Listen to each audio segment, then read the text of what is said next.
Good morning friends. கர்மயோகியின் அருளமுதம் 4th chapter அன்பர்கள் வழிபாடு தொடர்ச்சி. 15 சண்டைகளை தவிர்த்தல். வாய் சண்டை கோரல், வாக்குவாதம் டிஸ்கஷன், ஒருவரோடு ஒருவர் பேசாமல் இருத்தல் டிஸ்ஹார்மோனி, பிணக்கு கான்ஃப்ளிக்ட், விதண்டாவாதம் கன்டென்ஷன் ஆகியவை நம் வாழ்வில் பங்கு பெறுகின்றன. 4 பேர் சேர்ந்தால் சண்டை வராமல் இருக்காது. எவ்வளவு பெரிய இடமானால் என்ன, அங்கே போய் நான் பார்த்தால் தெரியும். எங்கேயும் இதெல்லாம் இருக்கும். சென்ட்ரல் கான்வென்ட்டிலிருந்து உள்ளூர் காலேஜ் வரை சண்டையில்லாத இடமே இல்லை. பெரிய மதச்சாரியர்களெல்லாம் தவிர்க்க முடியாததை நம் வீட்டில் இருக்க கூடாது என்றால் எப்படி அது நடக்கும் என்றெல்லாம் சொல்லி நாம் சண்டையிடுவது சகஜம் என்று கொள்கிறோம்.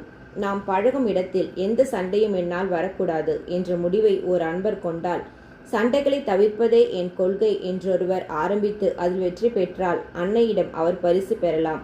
இப்படி ஒருவர் சொன்னால் அதற்கென்ன அர்த்தம்? அவர் மனதில் வெறுப்பு, கசப்பு, பிணக்கு, பொறாமை இல்லை என்று பொருள். அந்த வெற்றியை அவர் பெற்ற பின் அவர் நெஞ்சம் அன்னையின் பொக்கிஷம். சண்டைகளை தவிர்க்க நாம் என்ன செய்யலாம்?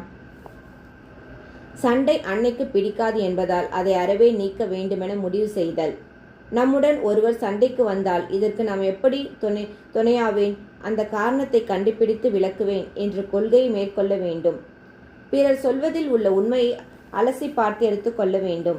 நம் கருத்தில் உள்ள தவற்றை ஆராய்ந்து விளக்க வேண்டும். நம் பழக்கத்தில் சண்டை வளர்ப்பதற்கு துணையானவற்றை கண்டு விளக்க வேண்டும்.